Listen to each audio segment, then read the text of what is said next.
Dakle, sa hrvatske pozicije, je li nam korisnija Amerika koja se ne petlja ni u što, ili Amerika koja se miješa? Koja se miješa. Jako dobro pitanje. Rekao bi ovako, 90-ih sigurno ova druga koja se miješa. Tu je Joe Biden imao ozbiljnu ulogu u Senatu. Imao je i, evo, moram reći pošteno da demokrati, ali su kasnili, dakle nisu na vrijeme nama pomogli, ali su se uključili ipak dovoljno da zaustave rat i da neki način pritisnu Miloševića da...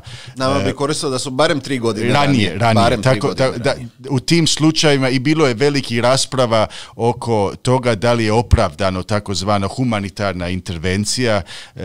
Tu su mnogi bili jako skeptični i protiv unutar NATO saveza pa i u samoj Americi i moramo reći da u tim okolnostima bilo je dobro iz hrvatske perspektive da Amerika je pokazala odlučnost i mišiće, da tako kažem. Međutim, danas je stvar nešto drugačija. Mi smo sad zemlja koja je u EU, mora imati svoj stav. Dakle, ja sam puno skloniji da se ne vežemo previše niti za jedan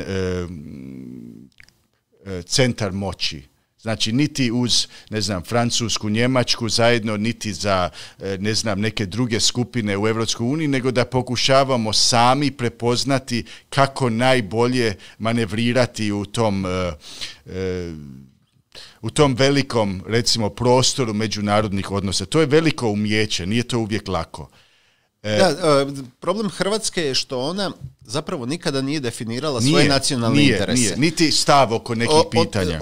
Hrvatska je rekla da je nacionalni interes ulazak u NATO i Europsku uniju. Dobro. Ali to nije nacionalni interes, to je alat za postizanje nacionalnog interesa. Sredstvo, tako, slažem se. A mi nismo nikad rekli, ovo je naš interes. Evo, ja kao diplomat mogu reći da često puta sam vidio, bivši diplomat, da Hrvatska nije imala jasan stav i čekala je. Čekala je da drugi se dogovore i onda se priklonila jer to je lakše. Međutim, to je na dugu stazu neodgovorno i moramo sami zapravo učiti da vodimo vlastitu državu. I to treba i vremena, treba reći da nismo dugo imali tu mogućnost i treba jako njegovati tu državotvornost i način vođenja, da znamo prepoznati zapravo što je naš interes. Možemo ga i ponekad možda promijeniti, ali i ostvariti možda kroz multilateralne mehanizme. Možda možemo, ali važno je uvijek inzistirati, pa reći ću ako ćemo načelno govoriti, ako Trump kaže